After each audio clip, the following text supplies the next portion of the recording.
Et boum les gars, bienvenue sur le nouvel épisode du Shaker Show, le premier podcast, pas toujours court, pas toujours efficace, qui vous parle du CrossFit et de l'actualité de l'entraînement fonctionnel en général. On est hyper heureux de vous retrouver pour cette année 2024 et vous l'attendiez tous, il vous manquait. J'ai reçu des messages vidéo de femmes en pleurs, près de 300 kilos de femmes qui m'ont envoyé des messages en pleurs, soit 2 ou 3 personnes.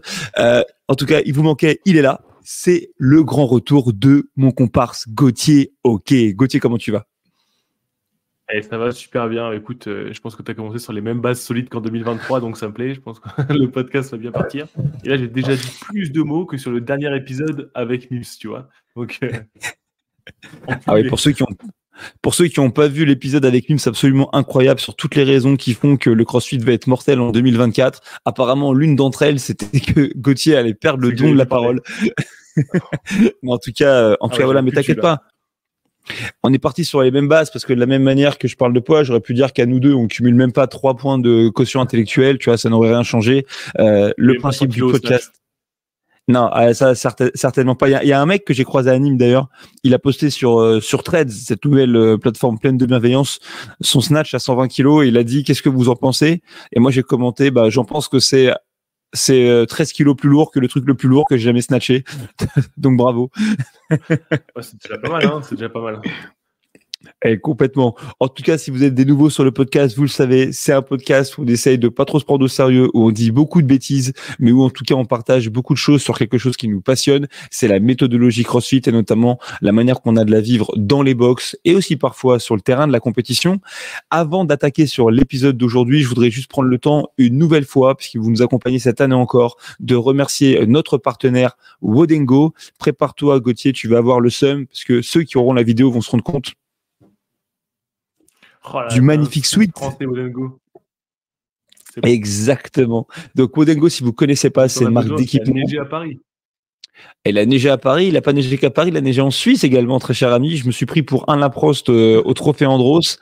J'ai donné une formation en Suisse auprès de l'équipe de Gob CrossFit que je salue et crois-moi que j'ai drifté pour rentrer à la maison il y a 2 jours, c'était intéressant. Mais quoi qu'il en soit, Wodengo, notre partenaire, une marque d'équipement pour l'entraînement fonctionnel, pour vous entraîner à la boxe, qui fait du matos hyper solide. Notamment, ils ont une super heavy rope pour ceux qui aiment pimenter leurs entraînements. Je viens de la recevoir, je la teste demain. Elle a l'air incroyable. J'utilise leur ceinture et leur genouillère quasiment tout le temps et ils ont des paires de maniques de ouf. Les Power Grip, la V2, c'est des maniques sans magnésie qui adhèrent de dingue. Pour tout vous dire, au French Rodon l'année dernière, je fais un entraînement avec l'un des responsables de chez Rogue, qui lui-même a fait les games et les régionaux. On pulvérise les pauvres bénévoles qui étaient là avec nous. Gauthier, je le laisse sur place, incroyable. Je vois quand même Daniel Chaffet qui fait des handstand push-up. Franchement, c'était de toute beauté. Et du coup, je me fais féliciter par Arnard qui me dit vraiment bien et tout la gym, les barres muscle-up, tu t'es bien débrouillé. Et je lui dis non. C'est les maniques qui font que ça se débrouille bien. Il me dit non, mais les maniques font pas les muscle-up à ta place. Je dis mets-les, tu vas voir. Et il a bien dû reconnaître que quand vous achetez des Power Grip, il y a bien 2-3 muscle-up inclus dans le bordel. Donc voilà, pour profiter en tout cas de ces produits-là et pour vous remercier d'être des fidèles du Shaker Show, vous allez sur wodengo.com, vous tapez Shaker 15 et avec ça vous fait 15% de réduction sur votre panier. Et voilà, c'est pas un code d'affiliation, c'est juste pour vous remercier de votre soutien. Donc allez-y, puis profitez de petites réductions pour avoir un équipement de malade. C'est très cool. Pour la suite des opérations, qu'est-ce que j'allais dire? Nous, on a passé Noël plutôt tranquille. On a échappé aux 12 Days of Christmas. Donc déjà, c'est que c'était un bon WOD de Noël. Parce que moi, j'en peux plus de ce truc-là. Et maintenant, on sait que quand on passe Noël en tant que crossfitter, il y a le nouvel an à passer. Et derrière, ça commence à sentir gentiment l'open. Et c'est le thème du jour. Et ouais les gars, c'est le lancement un petit peu de la saison 2024. On la sent bien effectivement cette émulation pour tous ceux qui dans leur box ont fait les 12 Days of Christmas, comme dirait Gauthier. C'est le seul entraînement. Tu passes plus de temps à lire de tableaux qu'à bouger. Ça vous a permis sans doute de reprendre des forces et on le voit bien là sur les réseaux, ça bouge un peu de partout. Là, on est en train d'avoir Wodapalooza ce week-end, donc ça commence à vraiment signifier le début de la saison compétitive et l'Open s'approche à grands pas et plutôt sur de bons auspices. Et ça a commencé par la publication du nouveau logo des CrossFit Games qui s'est fait accueillir d'une manière incroyable que personne il le trouve joli. Moi avec mon faible talent, je dis c'est un bouclier, il y a marqué CrossFit, ouais, ça a l'air pas mal. Tu l'aimes bien, toi, ce logo, Gauthier? Ouais, ça va, ça va. Bon, franchement, bof, en fait. Pourquoi je vais mentir? Mais non, en fait, non, je trouve pas terrible. Mais bon, ça fait le match. C'est pas le truc qui m'intéresse le plus, en vrai. Eh, vous avez vu, et ça, c'est la vraie nouveauté de 2024. Ok, Gauthier, ok, libéré de ses chaînes. Maintenant, on va pouvoir parler sans filtre. Voilà. Moi, en fait, je l'aime bien ce logo. Je pense que les mecs qui l'ont mis en place, à mon avis, de toute façon, ils ont fait des études là-dessus. Il est un peu épuré. On se rend plus compte de la forme de bouclier qui était moins évidente avec les autres typos. Moi, le vrai truc pour cette saison compétitive, ce qui me fait quand même plaisir, c'est de voir que c'est Goruk qui est le nouveau partenaire des CrossFit Games. Bon, ça vous dira rien peut-être si vous êtes en France, mais Goruk, c'est une marque qui fait ce qu'on appelle du rocking. Donc c'est très américain. Accrochez-vous au concept. C'est le fait de marcher avec un sac à dos lesté. C'est pour ça qu'on a fait courir les mecs avec un lest au French. Mais en vrai, c'est une marque vraiment robuste. Moi, je suis content de les voir débarquer. Et puis, vu que je sais qu'a priori, ils vont sans doute, dans les mois à venir, doter les membres du séminaire staff, je me dis que peut-être que je vais enfin pouvoir être habillé comme une grande personne.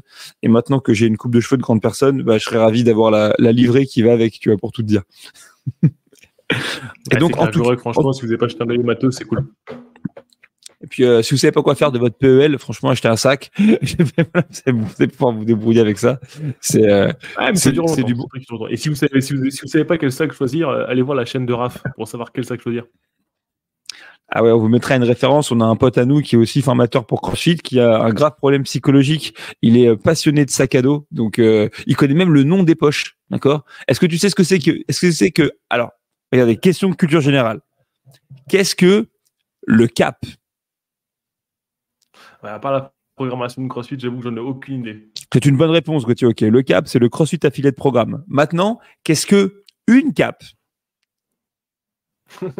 C'est le truc que met Superman et qui est super dangereux pour les hélices d'avion. Eh bien, ça pourrait être la bonne réponse, mais dans le monde des sacs à dos, c'est faux. Ok, une CAP, c'est ce qu'on appelle une Quick Access Pocket. Ok, c'est-à-dire une poche à laquelle on peut accéder rapidement. Et vous voyez ce genre d'information absolument fondamentale. Eh bien, c'est le genre d'information que connaît mon collègue Raphaël et que moi j'ignore. Mais donc, c'est pour dire qu'il est cintré. Bon, en tout cas, voilà. Pour les sacs à dos, c'est Villepro. Exactement. On mettra la référence de sa chaîne YouTube, blague à part. C'est si on pouvait avoir son degré de professionnalisme et s'il pouvait aborder des sujets aussi intéressants que les nôtres, on ferait peut-être un truc de malade. On attaque. Du coup, pour attaquer, effectivement, on vous disait cet épisode pour vous parler de l'Open, un petit peu son histoire, un petit peu son évolution, un petit peu les enjeux et un petit peu la manière dont on va le vivre cette année avec les quelques changements. Et pour le coup, Gauthier, une fois n'est pas coutume, a fait ses devoirs. Ah ouais, carrément. Si on part un petit peu de l'Open, donc pour ceux qui débutent dans le CrossFit, on va juste faire un bref rappel. Et pour ceux comme moi qui sont très jeunes et tout nouveaux dans le CrossFit, vous allez pouvoir en savoir plus sur comment ça a été créé et d'où ça vient. Donc en fait, l'Open de CrossFit, ça a été créé en 2011, toujours par les mêmes garçons, Greg Glassman, Dave Castro et consorts. Et l'idée, c'était une première fois déjà de créer un événement qui permettait à l'opportunité à un maximum de monde de participer. Et en fait, on peut se dire que c'est un événement qui était plutôt confidentiel parce que dans les années 2007-2008, les CrossFit Games rassemblaient 300 personnes pour faire la compétition. Et dès l'année 2011, l'Open de CrossFit a rassemblé 26 000 personnes la première année. Ce qui en a fait, dès la première année de création de l'Open, le plus gros événement de fitness de tous les temps. En tout cas, le online. Ça, le truc qui est cool, c'est que c'est pas mal et puis ça montre bien l'évolution de CrossFit, c'est-à-dire que si vous vous intéressez un peu à la genèse de la méthode, il en a parlé récemment, je dirais que l'un des vrais éléments fondateurs au-delà de la création de la méthodologie, c'est à partir de 2001 et 2002 quand Greg Glassman se met à partager sa vision de la condition physique et de l'entraînement au travers de CrossFit.com. Donc c'est vraiment la révolution Internet quelque part a vraiment profité à CrossFit. Il publie des articles, publie un entraînement par jour.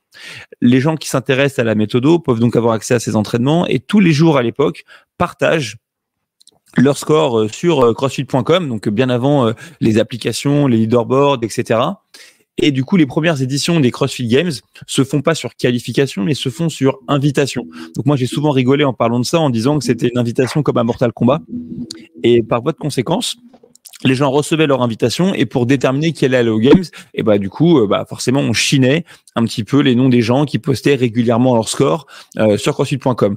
Et donc, du coup, le fait de créer un événement comme l'Open, c'est non seulement la première fois qu'on va donner l'avantage d'opportunité à plus de monde de participer à des compétitions entre guillemets de CrossFit, mais c'est la première fois aussi où on va tenter d'avoir un système un peu plus objectif de qualification. Et ce qu'on oublie parfois, c'est que l'objectif de tout ça auprès de Greg Glassman, c'est bien sûr de célébrer la méthodologie, ça c'est cool, de célébrer aussi le travail des affiliés, puisque l'Affiliate Cup a été créé en même temps que les CrossFit Games, pour ainsi dire, mais aussi de continuer à avoir ce terrain d'expérimentation où on va utiliser la compétition pour pousser un petit peu les gens dans leur retranchement au niveau de l'intensité et donc un petit peu voir jusqu'où est-ce qu'on peut amener la performance athlétique. Donc, premières années de ce qu'on a appelé l'Open, le premier nom, c'était quoi? C'était les Sectionals, c'est ça? C'était juste avant l'Open, ouais, exactement. C'était les années précédentes, donc c'était 2010 que ça se passait comme ça, ouais.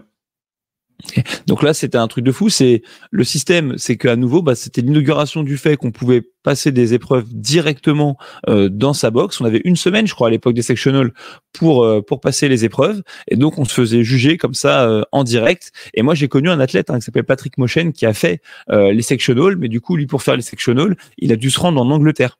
Et du coup, le but des sectionals était de vous qualifier pour les régionaux. Donc, il était à la base du CrossFit en autonomie, parce qu'il n'y avait même pas de boxe à l'époque, sur Paris. Il commençait à avoir un bon niveau. Et donc, il s'est pointé au sectional en Angleterre. C'était dans un grand parc, une espèce de terrain vague. Il a fait ses épreuves là-bas pour pouvoir se faire juger, puisqu'il n'y avait pas d'affilié en France. Et ensuite, il est revenu avec une pancarte de l'époque. Je me demande s'il l'a gardé, d'ailleurs, la bannière des sectionals. Et puis ensuite, voilà, du coup, l'arrivée de l'Open, qui pendant très longtemps, parce que les sectionals, ça durait déjà 6 semaines, ok, donc c'était quand même fucking long. Et ensuite, on est reparti du coup sur l'Open avec un système de 5 semaines. Est-ce que toi, tu as fait déjà l'Open qui durait 5 semaines, Gauthier? Ouais, j'ai fait l'Open qui durait 5 semaines. Donc en fait, en 2011, l'Open durait encore 6 semaines. Il y avait encore 6 WOD puisque ça durait du 15 mars au 1er mai 2011.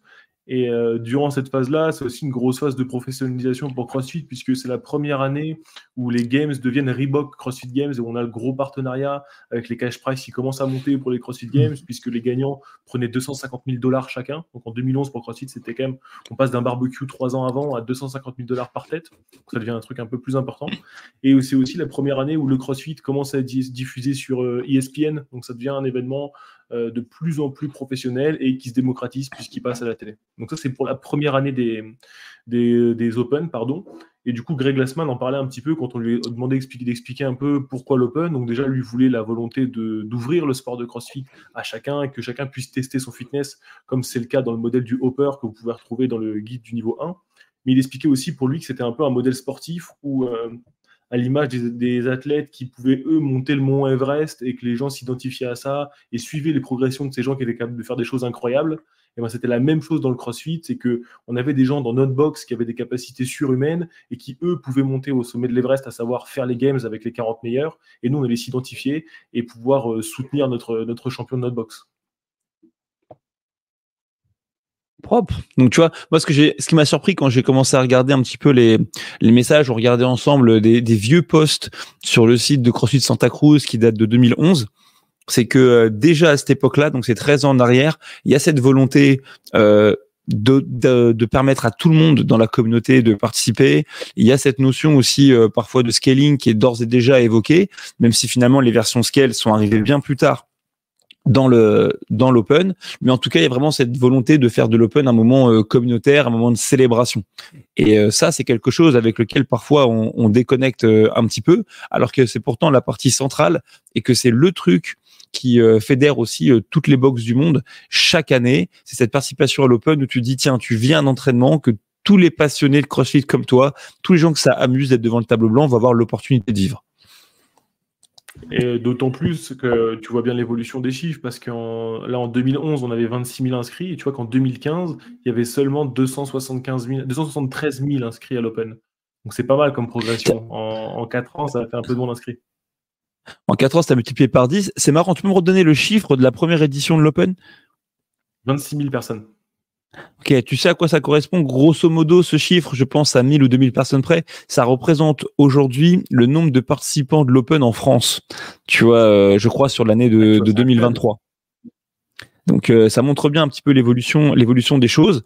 En plus, je crois avoir entendu dire qu'il y a une espèce de saine compétition qui se fait au moins en Europe pour connaître un petit peu les communautés les plus dynamiques autour de cette question-là, pour voir qui de la France, de l'Angleterre, de l'Italie, de l'Allemagne va avoir le plus de personnes inscrites à l'Open. Mais c'est très très beau parce qu'une nouvelle fois ça rappelle l'évolution de la méthode, son essor et puis la force toujours renouvelée de la communauté du CrossFit.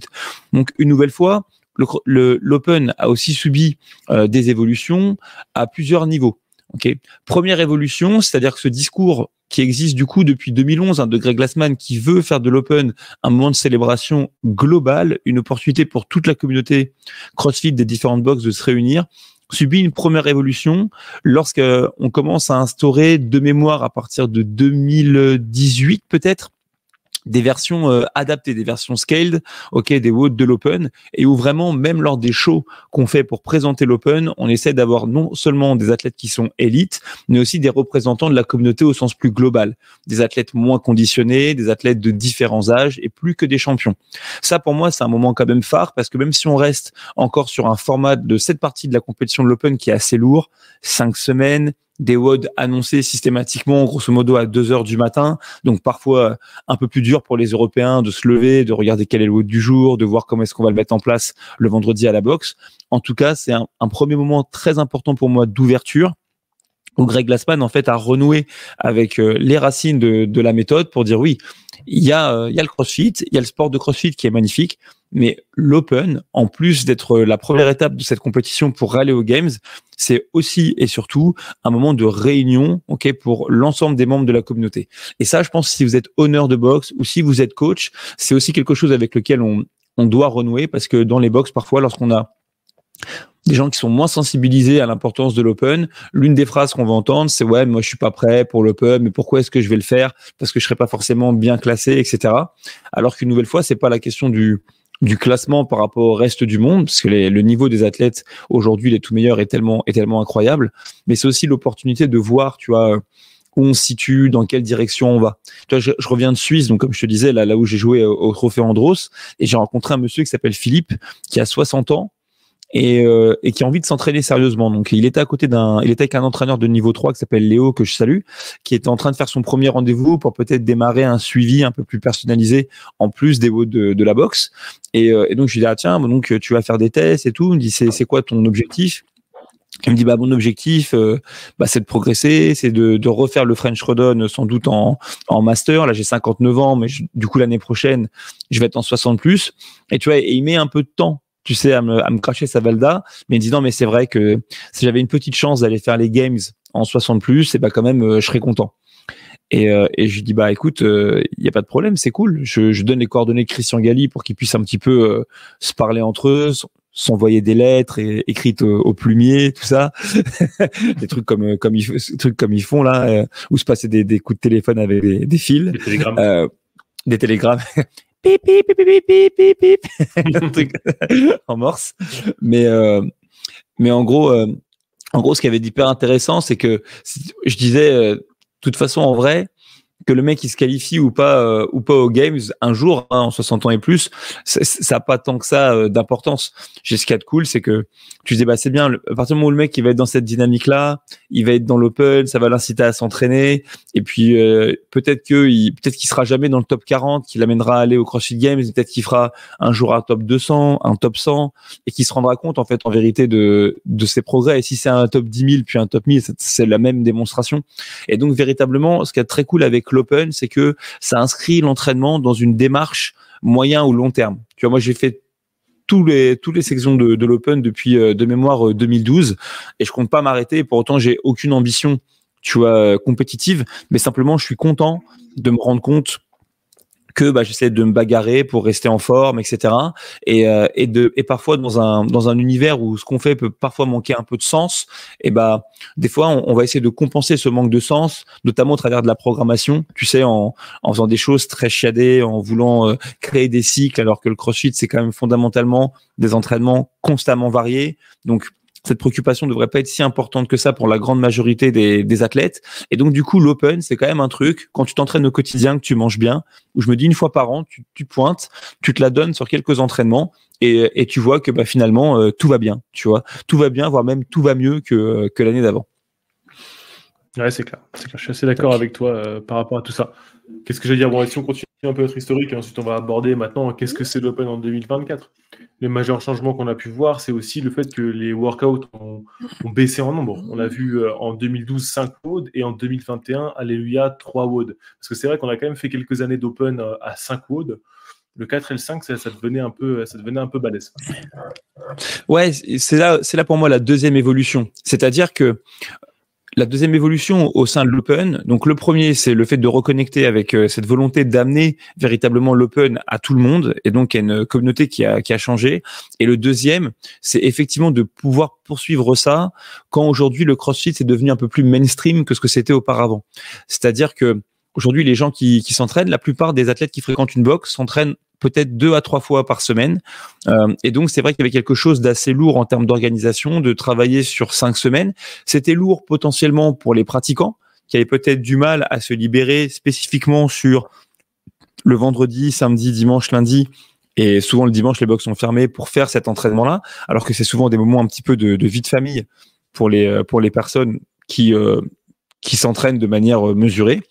Et puis, c'était aussi un poids pour, on va dire, les honneurs de boxe, pour les coachs, parce que comme tu le dis, voilà, ça demande de l'organisation. L'Open, c'est souvent accompagné de la création un petit peu de certains événements, d'une ambiance, etc., pour que les mecs se marrent. Donc, être capable de faire ça 3 semaines d'affilée, c'est balèze. 5, ça a augmenté le niveau de difficulté. Puis, une nouvelle fois, raccourcir le nombre de WOD par semaine, c'est cool.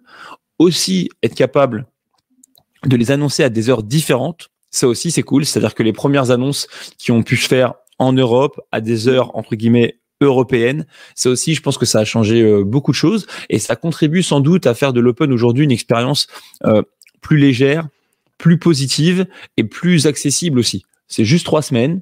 On aura les entraînements en avance. C'est pour tout le monde. Il y a une version scaled comme il y a une version RX. Il y a des versions pour les masters, les groupes d'âge, etc. Donc, allons-y, pourquoi pas. Et ça, pour moi, c'est important. Et le dernier point, et peut-être que tu vas pouvoir l'expliquer avec tes mots, c'est que ça a aussi enlevé pas mal de pression pour les athlètes de très haut niveau. Le fait de réorganiser aujourd'hui la saison de l'Open avec l'Open, les quarts, les demi, ou du moins les semi-finals et les CrossFit Games. Ouais, je pense que, enfin, si je comprends ce que tu veux dire, c'est d'aller dans le sens de qu'il y a quand même le coup près tombera pas d'un seul coup après 5 semaines. C'est à propos de ça où tu voulais parler? Ouais. Oui, c'est-à-dire que avant c'était la guerre, tu vois, quand même, quand tu avais 5 semaines d'Open, c'est-à-dire que non seulement c'était dur, mais pour les athlètes de très haut niveau, c'était vraiment un truc de fou pour se bagarrer, pour être les meilleurs de sa région après la phase de l'Open. Et aujourd'hui, avec le nouveau système qui a été mis en place pour accéder aux quarts de finale, l'Open reconnecte avec sa nature véritablement festive. Ah oui, ok, je comprends ce que tu veux dire. Oui, c'est sûr que ça paraît beaucoup plus festif et c'est vraiment le but de l'Open, faire des bons WOD avec les copains, c'est vraiment ça. Pour moi, c'est comme ça que je prends l'Open en tout cas. Moi, on parle un peu de 2024 si tu veux. Écoute, 2024, qu'est-ce qu'on garde de l'année dernière? Donc, pour commencer, sur 2024, on garde le fait que l'Open, à nouveau, se déroule sur 3 semaines. De ce côté-là, pas de souci. Donc, plus court pour les honneurs, moins compliqué, plus facile pour les athlètes de s'inscrire et de se dire, OK, je me la colle pendant 3 semaines et je vois où j'en suis. Autre grande différence, c'est que depuis l'année dernière, ou depuis 2 ans, pardon, on avait un système dans lequel on vivait l'Open, puis ensuite, on prenait le top 10% pour faire à nouveau des quarts de finale, sensiblement sur le même format, sauf que là, se filmer devenait une obligation. Et c'est en fonction des résultats de ces quarts de finale, qui concernaient 10% des meilleurs de chaque catégorie, qu'on pouvait aller du coup au semi-final. On a décidé de changer un petit peu ça, CrossFit a décidé de changer un petit peu ça, en basculant le pourcentage du top 10% au top 25%. Et ça, pour moi, c'est chouette parce que moi, j'aimais bien la version de l'année dernière, pour être franc. Je fais du CrossFit depuis longtemps. Être dans le top 10% de ma catégorie, que ce soit élite ou ma catégorie d'âge, pour moi, c'était un bon objectif. Mais je sais pas pour toi, Gauthier, je m'estime vraiment pas bon, en CrossFit. Du moins, je suis pas un athlète de CrossFit. Mais c'est sûr que je fais partie, on va dire, des tout meilleurs en termes de score dans les box dans lesquelles je m'entraîne, qui sont une nouvelle fois des box de CrossFit pur. Il y a 200-300 adhérents. Je veux dire, c'est pas des box de compétiteurs. Donc, ça rend aussi encore un truc encore un petit peu exclusif quelque part et ça laisse l'opportunité de jouer un peu aux mêmes personnes. En passant la barrière du top 10% au top 25%, ce qui est cool, c'est que un athlète qui serait, on va dire, tu sais, un intermédiaire, etc., un gars qui maîtrise les difficultés, même si parfois le volume le challenge, quelqu'un qui peut soulever des barres, même lourdes, même si parfois la charge le challenge, et bah du coup ça lui donne quand même l'opportunité de passer à l'étape suivante de la compétition. Donc ces fameux quarts de finale qui vont concerner maintenant les 25% les meilleurs de chaque catégorie. Et en fait, je trouve ça cool, et je trouverais ça vraiment cool s'ils arrivent aussi à adapter la programmation de ces quarts de finale en conséquence. Parce que tu te rappelles un petit peu des quarts de finale des années précédentes? Ah, tu penses que du coup, oui, je me rappelle un petit peu avec les front squats un peu énervés et tout ça, ouais. Ouais, t'avais les charges, mais au-delà de ça, t'avais des pistoles, des montées de cordes, du GHD. C'est des choses qu'on avait Parfois. quasiment, à part le GHD, c'est des choses qu'on avait dans les WOD de l'Open avant. Moi, je me rappelle d'un WOD de l'Open avec du pistol et il y avait les clean and jerk, ça faisait 100 kilos, 124 kilos. Moi, je suis resté coincé sous cette barre à 124 kilos, j'ai vu toutes les étoiles de la planète et j'ai droppé la barre. Ça, c'est complètement possible. Mais je pense, non, ce que je voulais dire par là, c'est que le format des anciens WOD d'écart, c'est sûr qu'ils étaient parfois un peu compliqués à mettre en place si tu avais un gros volume de personnes à faire passer en même temps. Ah Et oui, c'est sûr. Tu vois. Et donc, tant que tu n'avais que le top 10%, et donc ça permet toujours de faire un truc cool. Bah, c'est pas toujours c'est-à-dire que là, maintenant, rassembler les copains, tu vois. C'est toujours, moi, c'est comme ça que je le vois. Ça peut le faire, mais je t'avoue que voilà, moi c'est mon seul truc. Je dis ok, l'élargir du top 10 au top 25, ok, c'est cool. Maintenant, comment est-ce qu'on va ajuster un peu la prog? Parce que c'est pas pareil de faire passer, je te dis n'importe quoi, sur une box de 300 personnes. C'est pas pareil de faire passer 15 personnes sur un WOD avec GHD qui dure 20 minutes avec des montées de cordes, ok, sur le temps d'un week-end, parce que ça c'est à peu près comme ça les WOD d'écart.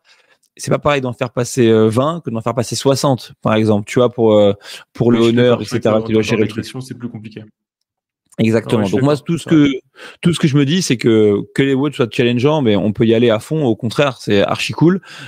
Mais j'espère quand même que d'un point de vue logistique, ce qu'on verra, c'est des choses relativement simples à mettre en place pour qu'on puisse du coup accueillir un volume de personnes plus important, qui ont encore en plus l'opportunité de se challenger davantage, mais tout en faisant quelque chose qui reste cohérent pour ce qui se passe dans une box, surtout sur un temps aussi court. Mais en tout cas, moi, ça reste mon objectif de faire l'écart. Et je pense aussi que, tu vois, pour mon cas, donc j'arrivais à me qualifier au quart, mais très franchement, c'est pas dit que j'ai poussé le vice forcément à m'inscrire tous les ans pour les quarts de finale en eux-mêmes. Déjà parce que j'avais aucune volonté d'aller au semi-final, mais aussi parce que je savais que les WOD, pour le coup, ils allaient vraiment me rouster. Tu vois, c'est-à-dire que ils faisaient vraiment pas rigoler les mouettes. Exactement. Alors que je me dis que finalement, si on fait une économie d'échelle, on peut se retrouver dans une situation qui correspond à l'Open, on va dire, des années 2013-2014, où tu as beaucoup de monde, mais où quand même les meilleurs ont pas de mal à tirer leur épingle du jeu sans se bagarrer à la seconde près, tu vois. C'est-à-dire que c'est bien, moi je trouve que l'Open ils soient passés à 3 semaines et qu'ils aient créé l'écart, parce qu'avant les bagarres elles devenaient un peu absurdes, tu sais, ça se jouait tellement à rien entre les tout meilleurs que presque ça perdait un petit peu de son sens. Et là aujourd'hui, les autres années, bon bah finalement, à nouveau, les meilleurs athlètes du monde, et c'est quand même un test de fitness, donc on est là pour ça. Eux se bataillaient fort sur l'écart et faisaient la diff comme ça, mais du coup, ça redevenait une partie de la compétition un petit peu exclusive, donc ça enlevait une célébration. Là, avec ce nouveau format, je me dis qu'on va retrouver sans doute un entre-deux, tu vois, c'est-à-dire oui, il y a beaucoup plus de gens qui devraient être en mesure de se frotter à ces entraînements. Les meilleurs vont être en haut du tableau et vont être relativement collés, mais je l'espère en termes de score, pas à un point où ça devient complètement absurde et où ça joue un courant d'air. On verra. Ouais, je suis d'accord. Bon, maintenant, si on reste assez plutôt, factuel sur les choses, si vous découvrez et que vous créez votre culture CrossFit par le biais de ce podcast, déjà, désolé. Et l'Open, il faut savoir que du coup, ça aura lieu du 29 février au 18 mars de cette année et vous aurez un workout tous les jeudis. On l'a dit, 3 semaines, un WOD par semaine et vous aurez du jeudi au lundi pour rentrer ce WOD-là, être jugé et que votre affiliate manager valide votre score dans la semaine suivante pour que votre score apparaisse sur le leaderboard. Pour les divisions, zéro stress, on en parlait tout à l'heure avec Ellie. Il y a le RX. Donc le RX, ça correspond à un athlète qui est capable de faire la majeure partie des mouvements du CrossFit tels que demandés, tels que prescrits. Il y aura les athlètes scaled et vous aurez même la division fondation. Donc il n'y a aucune raison de ne pas s'inscrire puisque vous pourrez quand même participer à la fête dans tous les cas. Yes. Et du coup, ça peut nous amener à répondre à certaines questions, et notamment pour ceux qui font l'Open mais pas pour la première fois. Et du coup, la première question qu'on peut se poser, c'est allez, comment est-ce que je fais pour valider les scores? Pour valider les scores, les gars, c'est très simple, d'accord? Tout ce que vous avez besoin de faire, c'est dans votre box, si vous êtes pratiquant, vous rentrez vos scores dès que vous avez fait le WOD, et dans chaque box, le owner ou quelqu'un d'autre, il peut nommer quelqu'un d'autre, mais en tout cas, il y a ce qu'on appelle un affiliate manager qui doit être nommé. Cet affiliate manager, c'est lui qui a la très lourde responsabilité de valider les scores des athlètes avant la deadline, qui en règle générale tombe, je ne vais pas dire de bêtises, le lundi soir ou le mardi, mais je ne veux pas dire n'importe quoi. Il faut vérifier sur le rulebook. En tout cas, ce qu'il y a d'important à noter, c'est que il n'y a que cette personne qu'on appelle l'affiliate manager, ok, qui a pour obligation de passer ce truc incroyable qu'on appelle le judge course, ok, qui est un petit exercice à réaliser en ligne, simplement pour démontrer qu'on maîtrise les règles de validité, ok, des mouvements et des répétitions pour les scores de l'Open. Donc ça veut dire que vous pouvez juger vos petits camarades, signer leur feuille de score, qu'ils puissent rentrer ces scores dans le leaderboard de la box sur crossfit.com ou sur crossfitgames.com, et c'est simplement au owner ou à l'affiliate manager ou au owner qui s'est nommé lui-même affiliate manager, parce que c'est important de se nommer à ce poste-là, et ben simplement de valider les scores, et c'est la partie que vous ne voulez pas louper. Donc si vous êtes owner et que vous n'avez pas envie de faire ça, trouvez quelqu'un qui est passionné par l'open et par la communauté et qui a un petit peu plus de temps que vous, et nommez-le affiliate manager. Cool. Tu crois que cette année, elles seront sur Reddit les réponses du Judge Course ou pas? Franchement, je croise les doigts tous les jours. Hein. Mais on va y retourner. Dans ce cas-là, on va le refaire. Mais ouais, non, c'est important d'avoir le CrossFit Judge pour pouvoir avoir validé votre score. Et quand vous validez le score, il faut que ce soit un juge qui ait passé cette formation, qui puisse être noté sur votre page internet du games.crossfit.com. Exactement. La deuxième question, c'est qui retombe souvent, c'est OK, comment est-ce qu'on fait pour créer une team, ou comment ça fonctionne? On va pas rentrer dans tous les détails de ce qu'on appelle l'affiliate cup dans le cadre de ce podcast-là, mais juste essayer de comprendre que ce qui est très cool, c'est que les CrossFit Games et la saison de l'Open peuvent se vivre en individuel, mais à partir d'un certain stade, qui est celui des semi-finals, peuvent se vivre en équipe. Et que il y a des changements dans les règles qui se font année après année, et que très souvent, si on n'a pas le réflexe de lire une nouvelle fois ce qu'on appelle le rulebook des games, qui est réédité chaque année, on peut passer à côté de certains de ces changements. Donc, le premier changement qui compte et que vous devez comprendre cette année, si ça vous dit, pourquoi pas, de vivre l'aventure, de vous lancer en équipe, c'est que vous pouvez créer, entre guillemets, ce qu'on appelle des super teams, c'est-à-dire des gens qui viennent de box qui sont variés. Il n'y a aucun problème, il n'y a pas de restriction territoriale. Néanmoins, à chaque fois que vous allez passer l'une des épreuves de l'Open, cette épreuve, elle doit être faite dans le même lieu. C'est-à-dire que si j'ai envie d'aller faire les CrossFit Games avec CrossFit Tombouctou, alors que moi, je vis en région parisienne, je peux, mais chaque WOD de l'Open et chaque WOD d'écart, il faudra que je sois à CrossFit Tombouctou avec le reste de l'équipe pour réaliser les entraînements. Ça, c'est la première chose.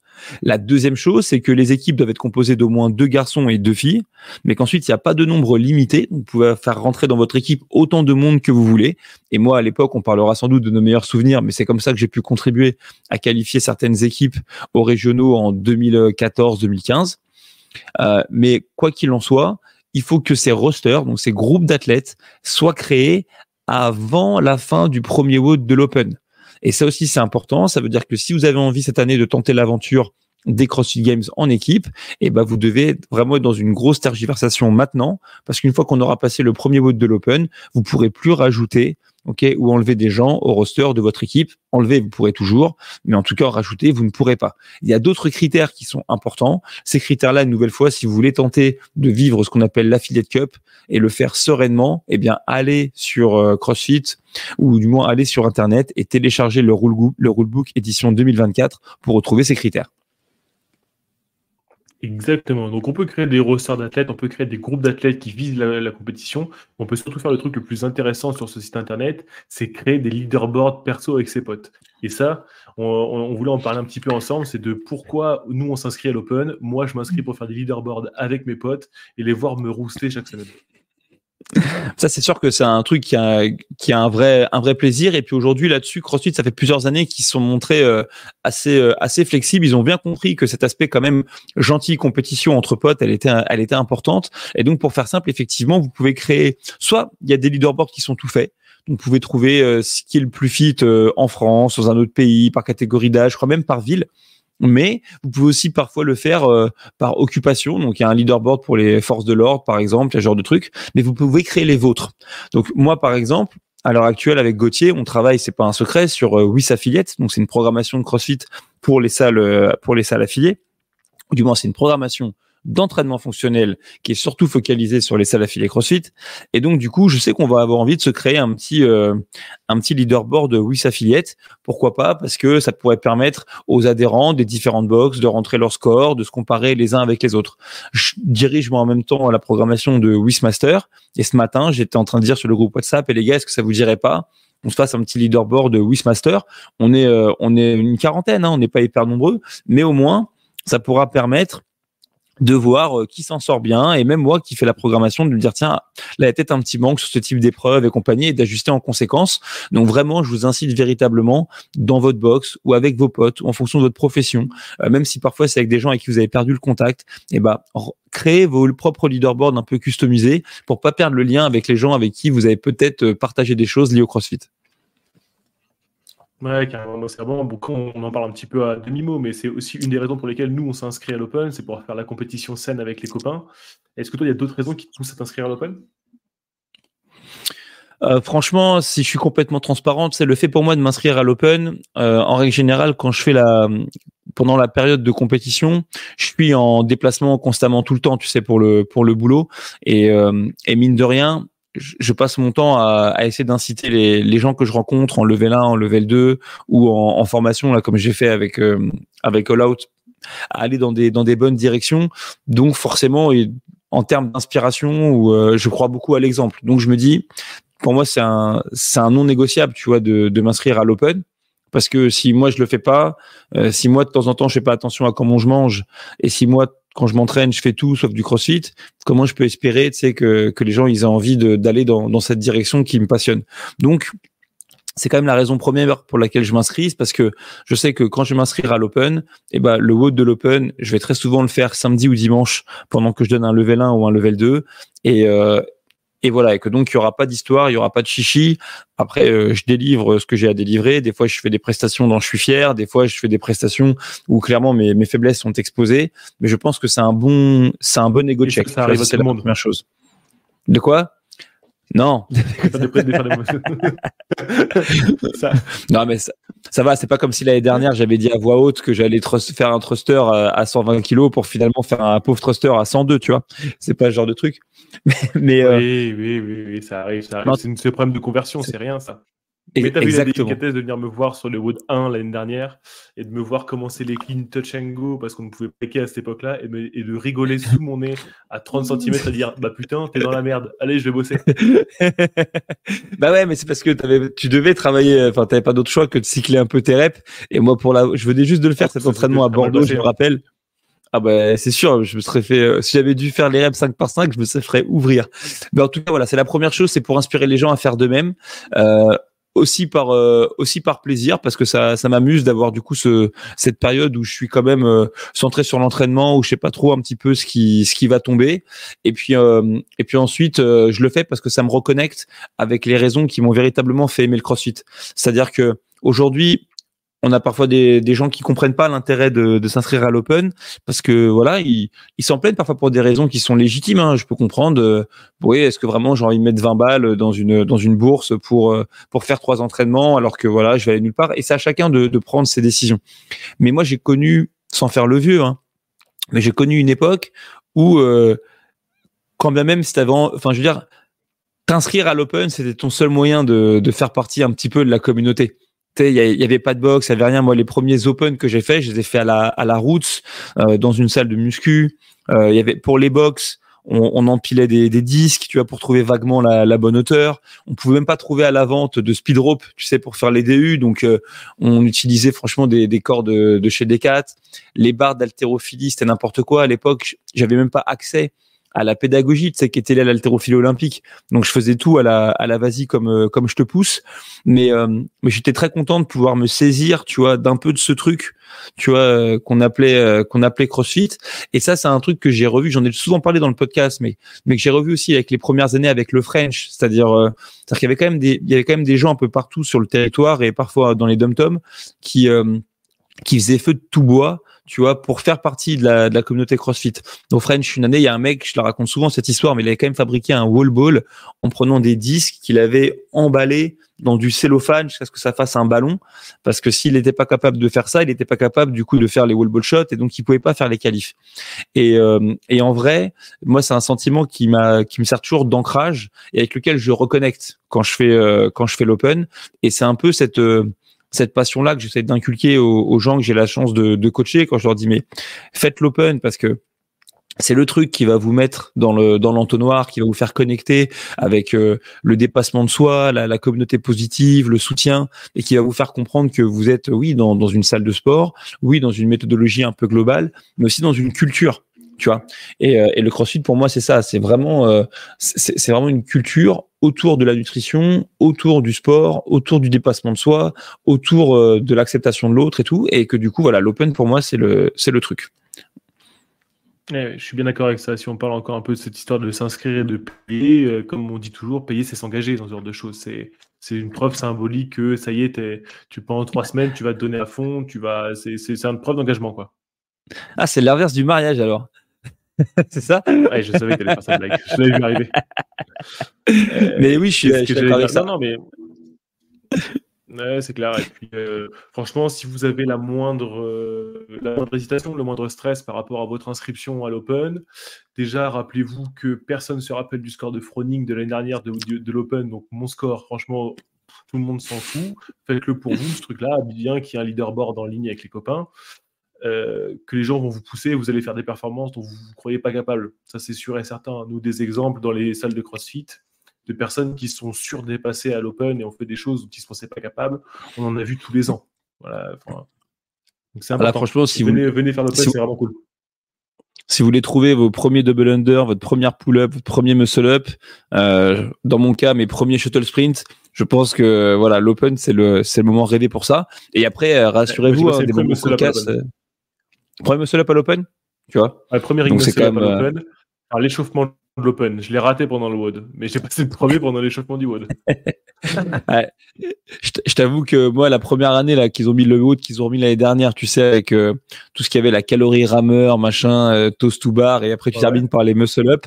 Je crois que c'est mon premier gros ego check parce que j'arrive au muscle-up et franchement j'étais nul et j'en fais quelques-uns. Et Christian Galli qui avait déjà plus de 55 ans, je crois qu'il fait un muscle-up de moins que moi. Et dans ma tête je me dis ah putain. Bon, va falloir que je me mette au boulot quand même parce que il a le double de mon âge, le mec là, il est en train de m'allumer. Mais et puis après vous allez voir, vous allez aussi l'Open, c'est plein de souvenirs. Donc si vous voulez, pour rigoler, on peut partager chacun notre meilleur souvenir, Gauthier et moi, de l'Open et notre pire. Ok? Est-ce que ça te, Gauthier, est-ce que ça te chauffe ça? Ça me va. Dans les meilleurs souvenirs, bon, en pas perso, en souvenir de ce que j'ai vu ou qui m'ont plu, il y a quand même un des WOD qui m'a pas mal marqué, c'était le 13.5 avec Froning et Kalipa. Je sais pas si tu te rappelles de ce WOD, c'était avec des temps de travail, tu devais faire des chest to bar et des thrusters. Ils sont sur une toute petite scène avec plein de gens autour, avec Adrian Bosman qui juge Froning, et Froning a un t-shirt NC Fit à ce moment-là, et Kalipa a un t-shirt Mayhem. Et ils ont 4 minutes de travail à chaque fois, donc ça fait 4, 8, 12. Et Froning termine le palier des 8 et Kalipa reste au milieu de la cage allongé par terre, et ça se termine par son pote Kalipa qui encourage Froning pour aller jusqu'au bout. Et ça, c'était vraiment un WOD de l'Open comme tu les retrouves qui te brûle la gorge. En perso, moi j'ai beaucoup de souvenirs avec l'Open parce que j'ai commencé le CrossFit juste avant l'Open en fait. Donc, et la vraie raison qui m'a fait venir faire l'Open, c'est qu'on m'a dit mais il y a des pizzas et des bières après, viens. J'avais aucune idée de ce que je devais faire pendant ce truc-là, mais aucune. Franchement, c'était le 17.1. Je ne savais pas du tout de quoi ça consistait de faire un dumbbell snatch ou quoi que ce soit. Mais en tout cas, j'ai passé une soirée de ouf. Donc ça, c'était un super souvenir. Et en perso, un souvenir que j'ai bien passé, c'était avec les copains à CrossFit Hérésie quand on avait fait le 20.5 avec les ring muscle up, les wall ball et le rameur. On était tous partis différemment sur les stratégies, donc c'était hyper marrant de voir tout le monde bouger. En tout cas, c'était un bon moment avec les potes encore de CrossFit. Pas mal. Moi, mes souvenirs qui sont liés à l'Open, parmi les bons, il y a l'année où on a réussi à qualifier une équipe, à CrossFit Louvre. C'était, je crois, 2014, je vais pas dire de bêtises. Et donc on avait une grosse équipe et l'un des WOD de qualif.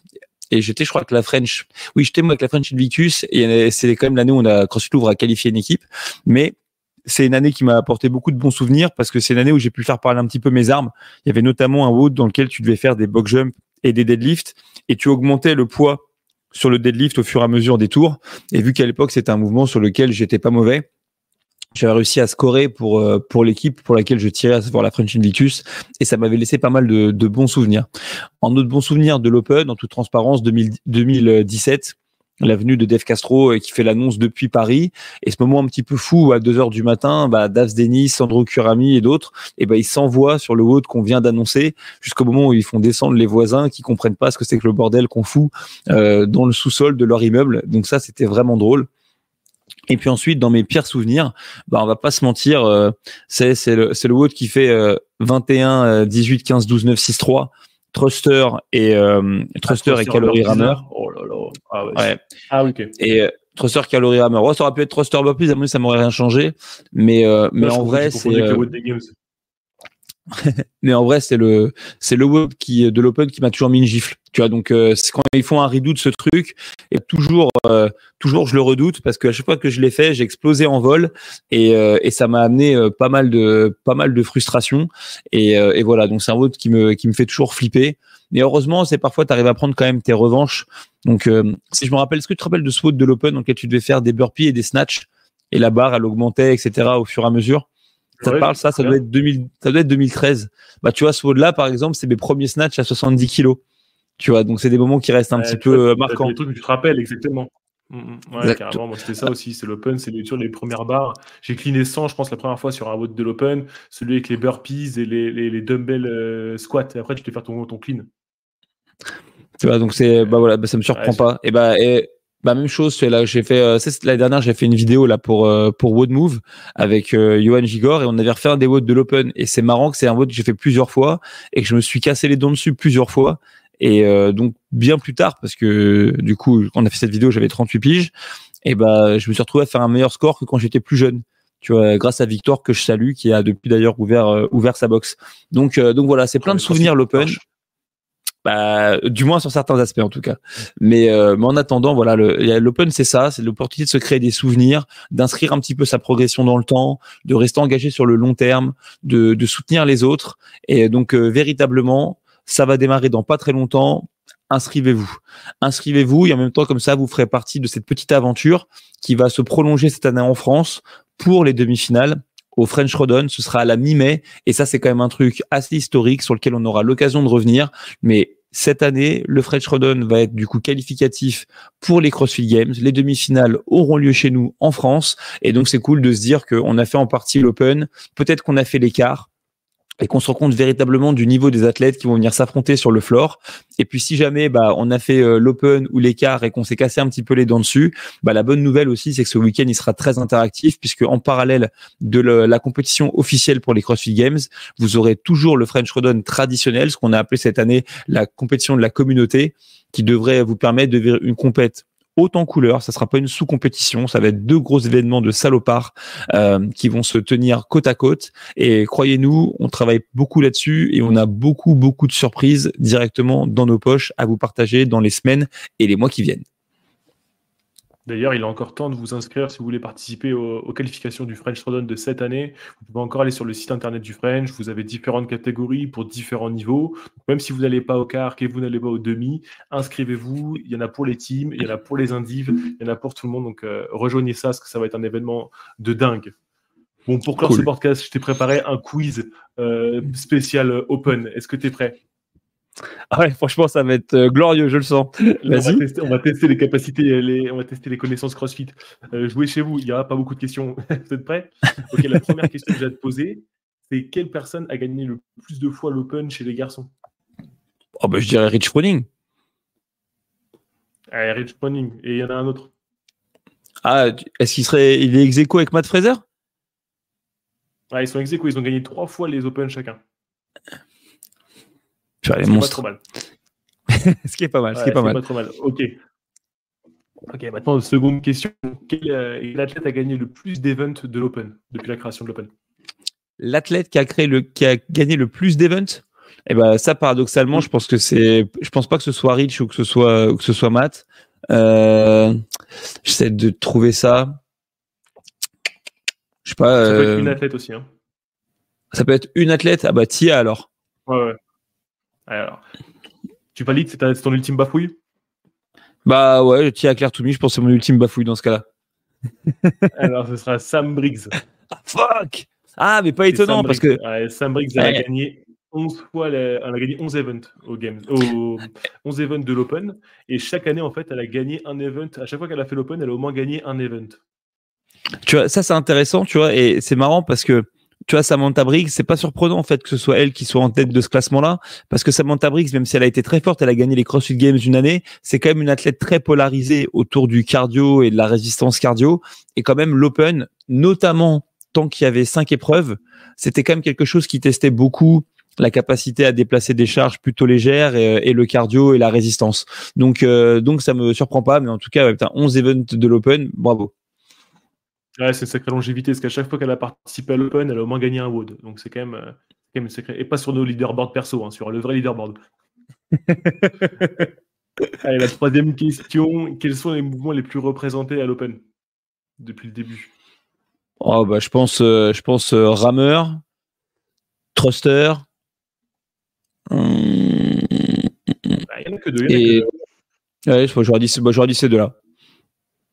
Ok, bah c'est pas si mal parce que c'est thruster et double under. Il y en a eu une fois par an. C'est ceux qu'on a le plus vu. Il y en a eu 13 fois pour l'instant. Donc préparez votre corde à sauter et vos genouillères parce que ça va envoyer encore cette année, ça c'est sûr.